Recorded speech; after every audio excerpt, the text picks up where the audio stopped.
అసలు ఇలా ఇల్లు మొత్తం నాకు తెలుసు. నా స్టోరీ చెప్తే ఏం చేస్తున్నారు? కథ రాస్తూ రామాయణ భారత ముఖ్య దాత్రి కూడా పనిచేసి స్టోరీ ఎందుకు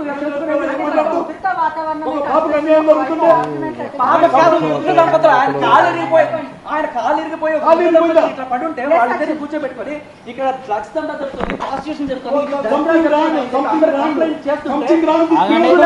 ఇంకా ఇదే ఇల్లు పట్టుకొని ఇక్కడ ఇంటి నంబర్ 13 ఏంటి దయ్యాల కంపెనీ బేసికలీ పట్టిన దయ్యాన్ని వదిలించుకోండి. ఇక్కడ సంథింగ్ రాంగ్ మాట్లాడుతున్నారు. లక్షలు తీసుకున్నారు. ఎవడంటుంది? లక్షలు కాకపోతే కోట్లు సంబంధం ఏంటి అసలు? ఆయన ఇల్లు కాదు, ఉంటే డాక్యుమెంట్ చూపించండి. ఆయన పెద్దం కాదు, ఉంటే డాక్యుమెంట్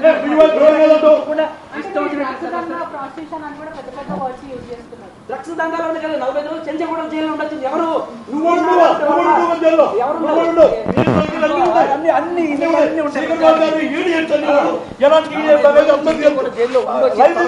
ఇదే ఇంట్లో ఉన్న ఎక్కడెక్కడ దాచిపెట్టుకుంటుంది ఫోటోలతో సహా చూపించాడు. ఇంత దరిద్రం జరుగుతుంది, ఇంత కంప్లైంట్ చేస్తున్నా కూడా వీళ్ళు ఎందుకు ఇలా తాత్సారం చేస్తారు? ఈ కమ్యూనిటీలో ఉండే వాళ్ళు కూడా నిజంగా వాళ్ళు మా కర్మ ఎందుకు వచ్చింది అని చెప్పి రోజు బాధపడుతున్నారు. దీనికి తోడు వాళ్ళని వెళ్ళి తీసుకొచ్చి స్విమ్మింగ్ పూల్లో చండాలం చేస్తుంటే ఆ చండాలం అంతా కూడా రికార్డ్ చేసి రాస్తరుని పంపించారు. వాళ్ళు రాస్తరుని పంపించిన తర్వాత ఇలా అనాథరైజ్డ్ పర్సన్స్ ఆ లాయర్ ఎవరు రాజేష్ లాయర్ని తీసుకొచ్చి ప్రపంచం అంతా చూసింది.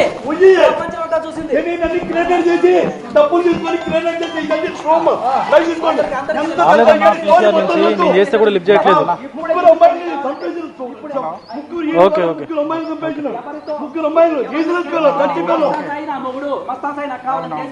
ఇది నా మొగుడే ప్రపంచం అంతా చూసింది. నాకు కావాలి అని చెప్పి కేసు పెట్టి నీ పనులు చేసుకో. లక్షలు లంచం తీసుకున్నా తీసుకొని ఒక ఆడపిల్లని ఒక 15 మంది గుండెలు పంపించి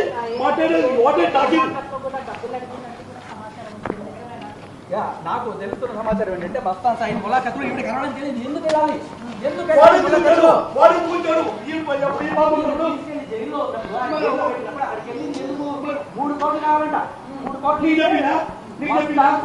హలో పీసీఆర్ నుంచి వస్తుంది. హలో అన్న అన్న పీసీఆర్ నుంచి కాల్ వస్తుంది అన్నారు అన్న, అందుకే వెయిట్ చేస్తున్నా. లైవ్ తీసుకుంటాను.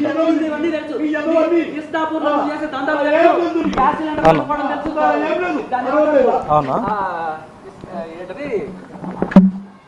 దొంగసారాలు నీ దంతాలన్నీ మాకు తెలియదు ఏదేమైనప్పటికీ కూడా మీరు మాట్లాడుకుంటున్న నాకు కాల్ వస్తే మళ్ళీ ఇంటరప్ట్ అయిద్దామని చూస్తున్నా. అట్లా ఏం చెప్తారు? వాళ్ళకి ఏం చెప్తారు? లోపలికి పంపించాక నేను ఇక్కడే కూర్చుంటా. వాళ్ళ పేరెంట్స్ తో మాట్లాడదాము. రైట్. ఎప్పుడు వచ్చారండి మీరు ఇక్కడికి? గందరగోళం ఏంటి అసలు ఇదంతా?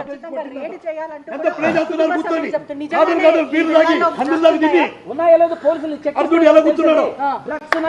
చేయాలి. లోపల అసలు ఏం జరుగుతుంది? వాళ్ళ పేరెంట్స్ కూడా ఏం మాట్లాడలేని సిచ్యువేషన్ లో తీవ్ర భావోద్వేగానికి అయితే గురవుతా ఉన్నారు. వాళ్ళ తండ్రి గారిని అడిగి తెలుసుకునేటువంటి ప్రయత్నం చేద్దాం. ఎందుకు అసలు మీరు ఆ జనాన్ని తీసుకొచ్చినట్టుగా చెప్తా ఉన్నారు. ఇక్కడ వీళ్ళందరూ కూడా లావణ్య కానీ వాళ్ళ ఫాదర్ కూడా చెప్తున్నటువంటి పరిస్థితి ఉంది కదా. సార్ నేను మాట్లాడుతున్నప్పుడు మళ్ళీ ఆయన మధ్యలో దోస్తారేమో, ఆయన రానివ్వకుండా రాస్తారు. కష్టపడి సంపాదించి కట్టుకుని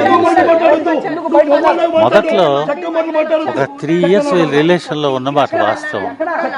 ఆ తర్వాత అంతా కూడా వాళ్ళ రిలేషన్ లో లేరు. కాకపోతే ఒకే రూఫ్ లో పైన రాస్తారను, కిందేమో తను వేరే వేరే రూమ్స్. ఇది 3 years తర్వాత మొత్తం పీరియడ్ అంతా కూడా అదే. వీళ్ళిద్దరు కలిసి అయితే లేరు, వీళ్ళిద్దరి మధ్య రిలేషన్ అయితే లేదు.